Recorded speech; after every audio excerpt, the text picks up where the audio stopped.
Bab 7. Ketika kehidupan telah berhenti. Fase C.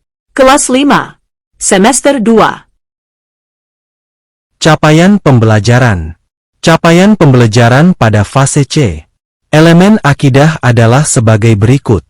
Memahami beberapa Asmaul Husna, iman kepada hari akhir, kodo dan kodar. Tujuan pembelajaran.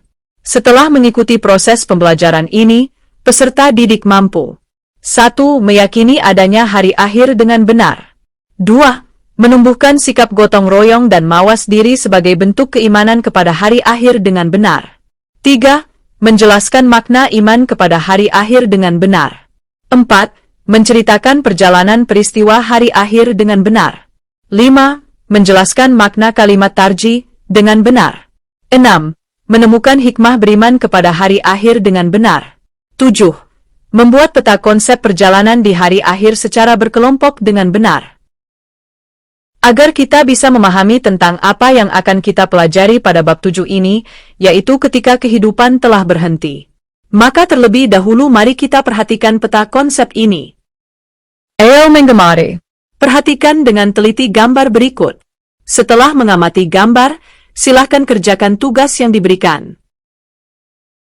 Aktivitasku. Bagaimana pendapat kalian tentang gambar di atas? Apakah kalian pernah melihat peristiwa kematian seseorang? Apakah kalian pernah menyaksikan anak kecil meninggal dunia? Bagaimanakah perasaanmu ketika melihat peristiwa kematian tersebut? Kematian merupakan peringatan bagi manusia bahwa setiap makhluk hidup pada suatu saat akan meninggalkan kehidupan di dunia ini. Tidak ada yang kekal selain Allah Subhanahu wa Ta'ala. Akan tiba masanya seluruh yang ada di alam semesta ini hancur dan kehidupan dunia pun berakhir. Tidak satu pun makhluk akan selamat ketika hari itu telah datang. Tahukah kalian hari apakah yang dimaksud? Benar, hari tersebut adalah hari akhir atau hari kiamat. Untuk memahaminya lebih mendalam, mari kita pelajari bersama materi berikut. A. Makna hari akhir. Makna hari akhir. Pernahkah kamu menyaksikan bencana alam seperti gempa bumi, tanah longsor, banjir, atau tsunami? Bagaimana perasaanmu saat melihat peristiwa tersebut? Tahukah kamu bahwa suatu saat akan terjadi bencana alam yang jauh lebih dahsyat dan menghancurkan seluruh alam semesta? Hari akhir atau hari kiamat merupakan saat hancurnya alam semesta beserta seluruh isinya. Tidak ada satupun makhluk yang dapat menyelamatkan diri ketika hari itu tiba. Walaupun manusia bersembunyi di dalam tanah atau membangun benteng yang sangat kuat, tetap tidak ada yang mampu menghindari kejadian tersebut. Bismillahirrahmanirrahim.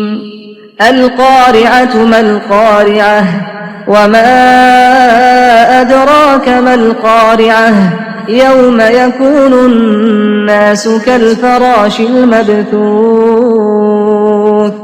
وتكون الجبال كالعهن المنفوش فأما من ثقلت موازينه فهو في عيشة راضية وأما من خفت موازينه فأمه هاوية وما أدراك ما هي نار حامية.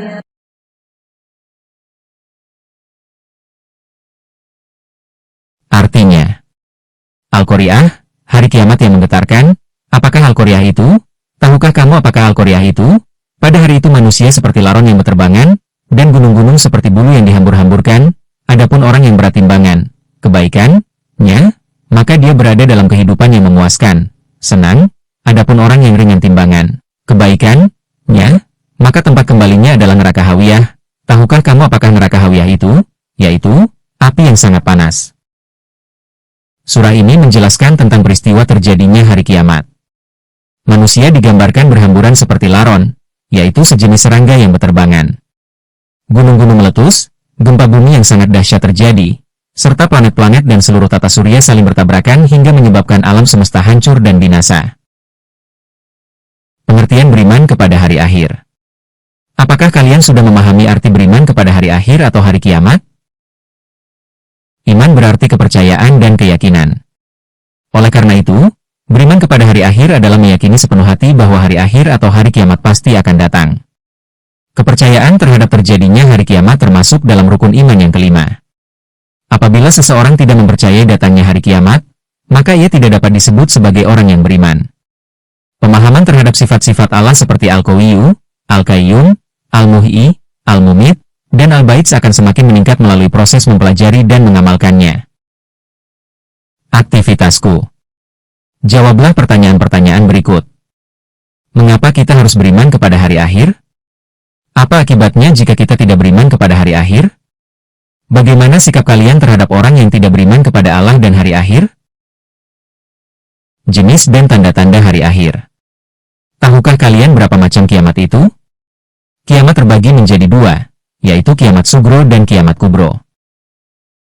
Kiamat sugro.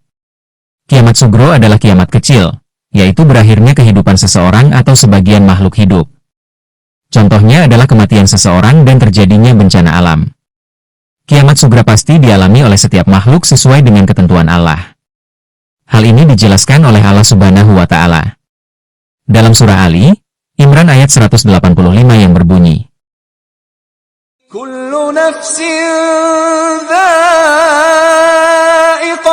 maut, wa innama tuwaffawna ujurakum yawmal qiyamah, faman zuhziha 'anil nari wa udkhilal jannata faqad faz, wa mal hayatud dunya illa mata'ul ghurur. Artinya, setiap yang bernyawa akan merasakan mati. Dan hanya pada hari kiamat sajalah diberikan dengan sempurna balasanmu. Barang siapa dijauhkan dari neraka dan dimasukkan ke dalam surga, sungguh, dia memperoleh kemenangan. Kehidupan dunia hanyalah kesenangan yang memperdaya. Kiamat sugro telah banyak terjadi di sekitar kita. Beberapa contoh kiamat kecil antara lain meninggalnya seseorang, gempa bumi, banjir, kebakaran, tsunami, gunung meletus, dan berbagai bencana lainnya. Sekarang kalian tentu sudah memahami apa yang dimaksud dengan kiamat sugra, bukan? Kiamat ini sebenarnya sering terjadi dan bahkan dapat kita alami. Untuk mengetahui lebih lanjut tentang kiamat kubra, marilah kita mempelajarinya bersama. Kiamat kubro. Kiamat kubra atau kiamat besar adalah peristiwa hancurnya alam semesta beserta seluruh isinya. Tidak ada satupun makhluk hidup yang tersisa, semuanya akan binasa. Kiamat kubra juga disebut sebagai akhir dari kehidupan seluruh makhluk di alam semesta. Kiamat kubra ditandai dengan ditiupnya trompet atau sangkakala yang pertama oleh malaikat Israfil. Seluruh makhluk hidup, termasuk iblis, akan mengalami kematian setelah sangkakala tersebut ditiupkan. Namun, waktu terjadinya hari kiamat tidak diketahui oleh siapapun selain Allah. Disinilah letak bukti keimanan kita, yaitu meyakini sesuatu yang belum terjadi tetapi pasti akan terjadi. Kedatangan hari kiamat tidak perlu kita hitung-hitung. Yang perlu kita persiapkan adalah bekal untuk menghadapinya. Bekal tersebut bukan berupa harta atau materi, melainkan amal ibadah dan perbuatan baik. Ibadah yang kita lakukan serta perbuatan baik kepada sesama akan menjadi bekal kita menuju akhirat. Meskipun kita tidak mengetahui secara pasti kapan terjadinya hari kiamat, kita dapat mengenali tanda-tandanya. Tanda-tanda kiamat terbagi menjadi dua, yaitu tanda-tanda kecil dan tanda-tanda besar. Untuk mengetahuinya lebih lanjut, berikut penjelasannya. 1. Tanda-tanda kecil yang menunjukkan akan datangnya hari kiamat, antara lain: A. Munculnya berbagai fitnah. B. Banyak bermunculan nabi palsu. C. Semakin banyak kebohongan dan kesaksian palsu. D. Perbuatan riba semakin banyak terjadi. E. Anak durhaka kepada kedua orang tua. 2. Tanda-tanda besar datangnya hari kiamat, antara lain: A. Terbitnya matahari dari sebelah barat. B. Munculnya Dajjal. C. Turunnya Nabi Isa alaihi salam. D. Turunnya Imam Mahdi. E. Keluarnya Yakjuj dan Majuj. F. Munculnya binatang melata di bumi. G. Munculnya Dukhan, awan debu asap, di timur dan barat. H. Terjadinya gerhana di timur, barat, dan jazirah Arab. Nah, setelah mengetahui tanda-tanda datangnya hari kiamat, apakah kalian masih lalai dalam melaksanakan ibadah dan berbuat kebaikan? Semoga setelah mempelajari hal ini, kalian semakin rajin beribadah dan memperbanyak amal kebaikannya. Aktivitasku. Jawablah dan ceritakanlah di depan kelas secara bergantian. Apa yang kamu rasakan ketika mengetahui bahwa suatu saat kamu akan meninggal? Apakah kamu sudah siap jika suatu saat kamu meninggal? Coba jelaskan. Apa saja yang sudah kamu lakukan sebagai persiapan menghadapi kematian? Tugasku. 1. Hafalkanlah Quran Surat Ali Imran ayat 185 beserta artinya. 2. Hafalkanlah Quran Surat Al-Qariyah beserta artinya.